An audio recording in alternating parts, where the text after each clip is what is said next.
We welcome to the show. I am so excited that you are here. And this conversation is going to be one that I wish that everyone, so please share this with other people because it's that important. Because this is one of the components that stops people more than anything. And they don't even recognize that they're doing it. And I've done it, in different aspects of my life. Uh, More times than I care to remember. And the reason I don't care to remember is because I understand the cost of doing this.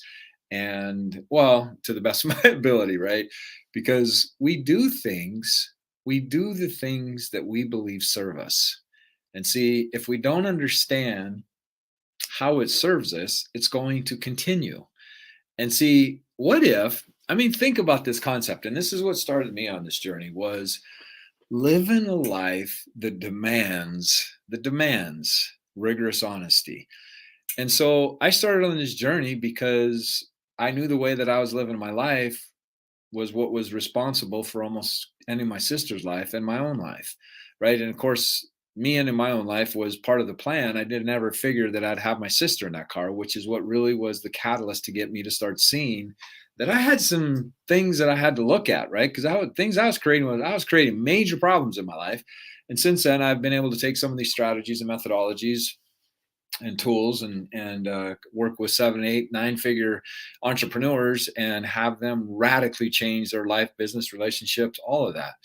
And so we have to be able to look at some things in a way that isn't attached to what we want it to be, meaning being as objective and as neutral as possible. See, what we do is we start looking at these different components of who we are, and right away we start getting judgmental about it because we don't like what it is that we see. And that's the very opportunity for us to start looking at things in a way. Because what if we could just look at the data without any attachment to it, right? The more we're able to do that, the more we're able to make the course correction that's necessary to create the results that we want. But see, when it comes to looking at our inner world or our strategies or our programming or anything like that, it's a very personal, intimate experience because we've invested into living out this thing called our lives. And our our ego, we'll just put it that way, our ego is very invested into keeping things the way that they've been because our ego is part of creating it, right? And our ego is part of our protective mechanism that we have that keeps us from experiencing pain. However, that very thing is what keeps some of our patterns alive, and we don't look at it in a different way. And so we just keep playing these same programs over and over and over and over, right? And one of the programs that a lot of people play, and again, I'm not sharing with you anything that hasn't been outside of my own journey. This is why I said I started living a life that demanded rigorous honesty, and that has unfolded through many decades of doing this work. And it's massively very, very, very important to understand this. So, how excuses serve us? First thing I want to put out there is that everything you do,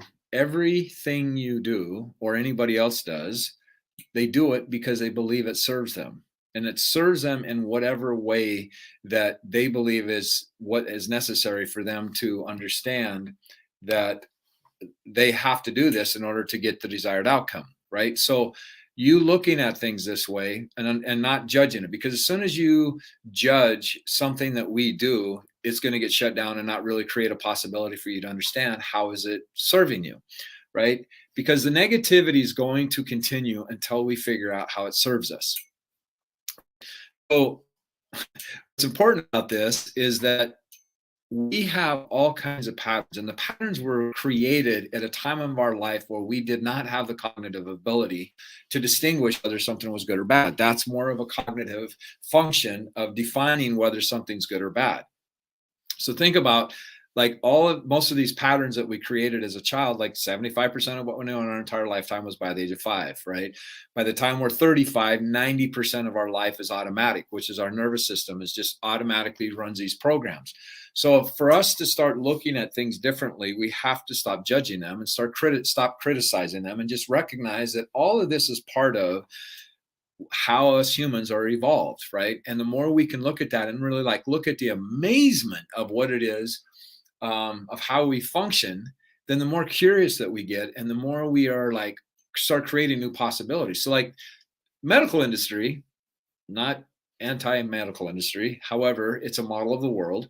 The medical industry has put the word disorder on a lot of things, and it's actually not disorders. I actually think it's brilliant on some of the things that the human mind and the human body and the human psychic is actually able to create. Like, just think of multiple personality disorder. Like, they call it a disorder, and I think it's freaking brilliant in how the psyche and the subconscious and unconscious, all of that creates a different personality to the point of creating a different, like, there's documentation where people are actually able to create birthmarks in different personalities, right? Like, that's amazing, like miraculous, right? Like, what if you could intentionally get in touch with that component of who you are and see there's actually parts of you, and I just said the word, there's actually parts of you that you actually do this. So, like, this is why I work with entrepreneurs, because entrepreneurs are they make massive things happen, and every decision they make is a reflection of what's going on inside of them. So we got to get really, really clear on their execution strategies, because if not, then the things that they are deciding could have catastrophic results down the road, right? So the whole title of this is How Excuses Serve You.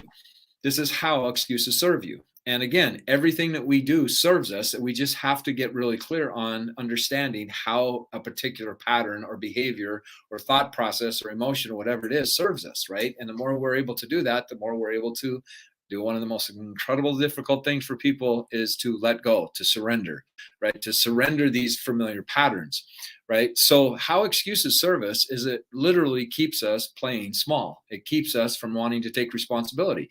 It keeps us from looking at the possibility of this wonderful world called failure or being wrong, right? So what we'll do is we'll make up excuses for how we showed up in whatever it is area that we showed up. And that keeps us from looking at, how did I create this? What was it inside of me that determined that I had to do this particular thing, right? And it just negates us really looking at what is the possibility. Well, I can't do it because of the economy. I can't do it because of the job I'm in. I can't do it because I'm in the relationship that I'm in. And understanding every single one of those things are choices that you have made. Every single one of them, including the narrative that you have about the excuses or the situations that you have deemed as responsible for your life. Now, I get it. Life happens, things happen. There's been different seasons in my life where I wasn't in the place where I am today, and therefore I made the decisions based on where I was at in that season of my life.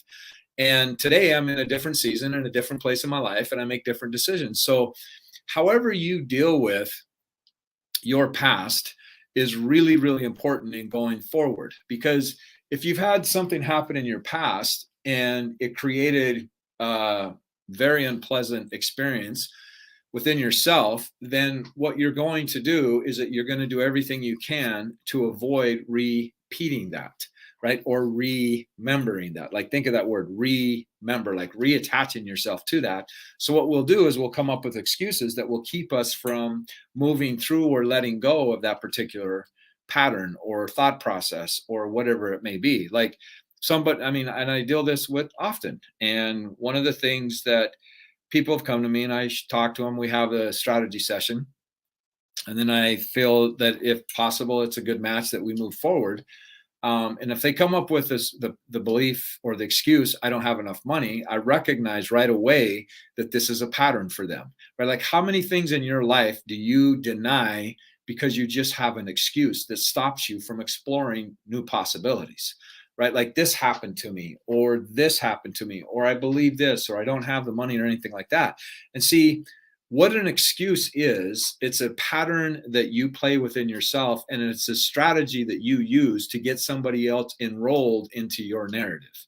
Okay. So what's important about this is every conversation that you are having, no matter what level it is, somebody's enrolling somebody else, right? Now, I love conversations, and I love having really deep, stimulating conversations, right? So it's not a matter of who's winning or who's the best or any of that. That's not what I'm talking about when I'm talking about enrolling. Like, I'm totally cool with having somebody enroll me into their vision or their mission or their dream. Love it. In fact, I will take conversations and literally do what I can to call that person forward so that they can step into a greater version of who they are. And I love getting people enrolled, because and this is actually some of the stuff that I teach with my clients is getting them committed behind where they're standing.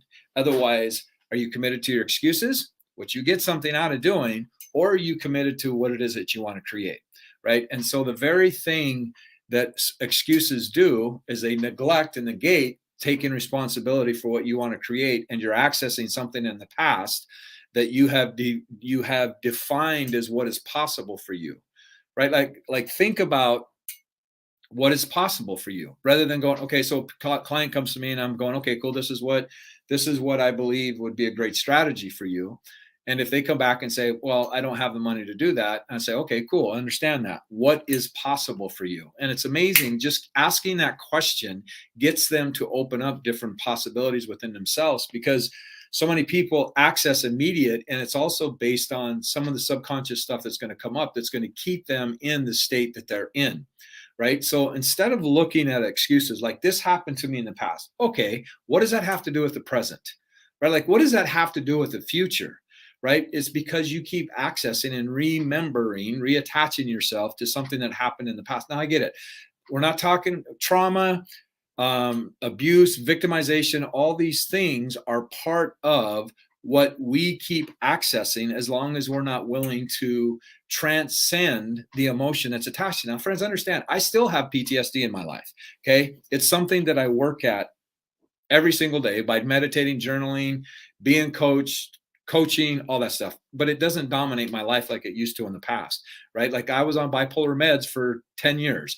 And so there's various things that I've had to really navigate through in order for me to be where I'm at today. So I have absolute compassion that trauma and conditioning and the different things that happen as a child or wherever at in your life, it doesn't necessarily have to be just within the childhood, but I have a lot of compassion for intense energy being infused into the body, into the nervous system, which is what PTSD is you're just accessing something that was infused into the neural makeup and to the cellular level of the body, right?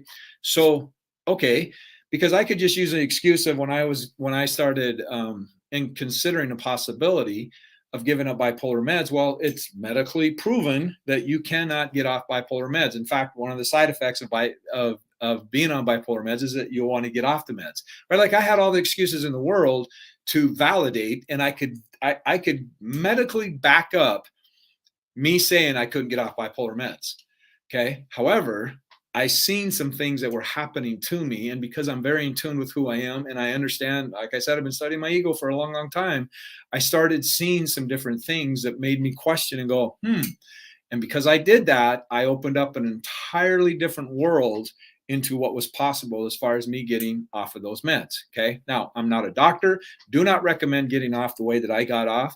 I recommend that you do your own research and also understand that the medical industry is just a model of the world. That's it. But see, it's again what we attach to authority figures, right? And because we want to take responsibility for doing our own research, we look on what's at TV. We're my friends. You are always going to find what you're looking for. You are always going to find it, right? This is your RAS, your reticular activating system, is that whatever you are invested into is going to determine what it is that you perceive, right? So if you are interested in keeping your excuses alive and keep utilizing them, then that's going to be the very thing that you see on whether or not, it's just like Henry Ford, whether you think you can or can't, you're exactly right. And I'm not really interested in people's excuses because their excuses are literally what's freaking killing them. And what I mean killing you, I'm not talking about physically, although it can get to that extent. I'm talking about denying you the opportunity to create and design the life that you were meant to create here. Okay? That's what I'm talking about. So being able to look at what areas of your life do you blame something outside of yourself that is keeping you into the situation that you're in. One of them is like, I'm totally cool. I'm happy where I'm at. Okay, cool. And how much of that is based on pain? How much of that is based on different things that have happened in your life, right? And only you can literally answer that question. And there's so many people that compromise what is possible for them because of pain that has happened in the past, right? Like, I'm good, I got it. Okay, cool. That's awesome. But only you are the one that goes to bed at night and looks in the mirror or looks in the mirror and has the conversations with God, whatever that means to you. And really, but see, our ego will not, does not like to admit what is really going on. Right. So we can come up with all the excuses in the world of what it is that keeps us playing at the level that we're playing. Right. The human is designed for adventure, but the human is also designed for safety and comfort, right? Like there are so many things in our life that are contrary to some of the things that advance us, right? You look like progress is the soul of the universe. That is Descartes. So if we align with that, okay, cool. But see, also thinking like safety and comfort is a great thing, absolutely, without a doubt. But if you start looking at inflammation, one of the biggest causes of inflammation that's in the body that impacts us at a hormone level massively is because of lack of movement, right? So we weren't designed to sit. We weren't designed to sit all day, right? So, and this is just stuff that I've been going through recently. As I age and things like that, there's different components of what comes up inside of me that I've got to stretch, I've got to move, I got to strengthen, right? Literally, resistance training is like the wow. Some people are going to hear this how they hear it, but it's understanding this like it's almost one of the things that can almost reverse aging in the sense of because it reverses cortisol. Cortisol is what breaks down the body, right? So the more resistance training, and this is part of my journey, I want to get back into it. And I mean, I've always done resistance training at a certain level, but not like I want to be doing. And even if I'm saying this, I hear excuses coming up in my own head, like, well, I got this, and well, I got that. And although in my life, I've lived a pretty structured life in what it is that I create. It's also understanding again, where am I at in the seasons, knowing that down the road, I'm going to be creating this, right? So, what are the excuses in your life that's holding you back? Right. And understanding. So, one of the things that our mind likes to do is if we're going to get into, um, say like we want to get into a relationship, right? What it'll do is it will come up all these excuses of why not to go out and do something that's going to get us in touch with one of our biggest fears, right? Which is the fear of abandonment or fear of rejection or fear of not being worthy or not being valued or not being significant. All these core issues, we can come up with all kinds of excuses of not why to step into that. Okay. Just saying, right? We weren't meant to be alone. We are human beings, right? And there are literally there are hormones that are released as a result of being connected, physically connected with somebody. So that right there tells us we are designed to be with people. Right now, again, I'm a big time introvert. I've shared this many times, and I still love having really intimate, stimulating conversations. Like I just had one with a great friend of mine on Friday. Got super emotional when I was talking to him because, again, I have a different season of my life that is unfolding and I'm moving into a different season of my life. So I understand that I'm going through this transitional phase. And it just brought up a lot of emotion. And so I really, really love those kinds of connections. And there are very few people in my life right now where I can have really stimulating conversations at the level of communication that I can communicate. And that's not about being arrogant or anything like that. It's just understanding when you start letting this stuff go more and more and more, it starts impacting who else is willing to go where I've been willing to go for 3 decades. Right. So I encourage you to look at what excuses have you been hanging on to, and the excuse literally is the anchor. Like there's a point, there's a moment looking at this excuse and then going, what is underneath that? Like I was having a conversation with somebody else today and I asked them what was it that kept them from doing this particular thing that I'd asked the group that I just trained. And they said, well, just something come up or whatever. And I started digging a little bit more and digging a little bit more, and it revealed a whole bunch, right? Like the excuse covers the resistance. So if you can start looking at what is the resistance underneath this of what I keep using this excuse to protect me from really looking at, oh my goodness, you will be amazed, my friend, on what it will reveal to you, right? So excuses serve us, right? And if you can start asking yourself different questions, then you can start getting underneath how the excuse has served you and kept you from moving forward in the different areas of your life. Like, what is it that you're really afraid of? What is it that you're afraid of losing is a massive, massive question, because if we're accessing the past of different experiences that we've had, then all we're doing is recreating the past in the future and denying ourselves the opportunity to really experience an amazing life, because our life is the tapestries of the emotions and of the experiences that we've had and created, right? So really, really looking at that. And I got my days like, I'm good. And what sometimes I can say that to keep me from going into spaces with particular people that haven't demonstrated that that's somewhere I want to go with them, right? Because my inner world is sacred to me, and who I share it with is something that I really, really take very, very, very seriously. I do have people in my life that I can get very, very, very intimate and very vulnerable with. And I've designed my life that way. And there is nothing in my life that has happened, that I've done, said, whatever, that somebody doesn't know about, so that I don't give power to darkness to come in and hold me hostage for various things that I hold within myself that keep my excuses alive, right? Everything is possible. You wouldn't think about things that were impossible. The only reason you do think of them is because it's possible. And if whatever it is that you're dreaming about or imagining or want to experience or longing or something like that, this is a part of you that's being activated that wants to come to fruition. So look at the excuses that keep you from experiencing that, and then finding out what is the fear underneath that, right? Our ego does not like to be wrong. Okay, so what areas of your life do you not like to admit or like not to be wrong? It doesn't want to admit failure. Failure is nothing more than illusion. I get it, because failure has no meaning but the meaning you give it. Okay, and we've all heard the thing about Thomas Edison about, well, he didn't fail 10,000 times, he found 10,000 times it didn't work. And you look at the massive rivalry he had with Tesla. So again, it's looking at things in context, right? What are you afraid of being wrong in? What is it that you're afraid of failing? What are you afraid of losing? In the context of time, money, relationship, and health, right? What have I already lost? Like, these are some really great questions to start understanding what is going on at a deeper level. What areas of my life do I resist? What areas of my life do I judge? What do I come up with excuses that keeps me from stepping into what is it really possible for me? What is it that what excuses do I use to keep me from exploring what is possible?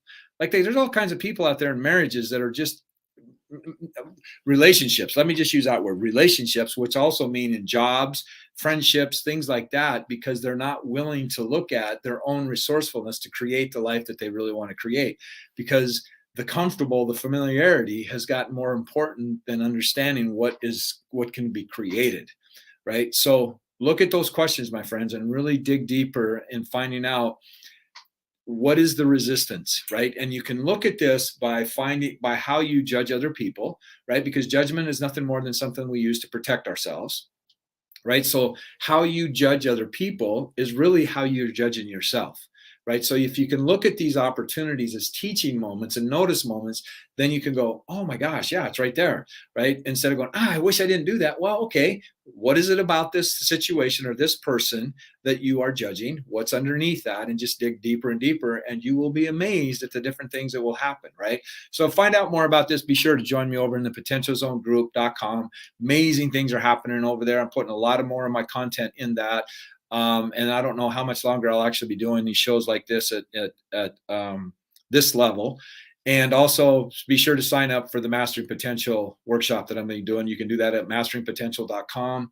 And I so appreciate you being here. Thank you so much for sharing your time with you, because it's your time. And I really, really appreciate you sharing your time with me.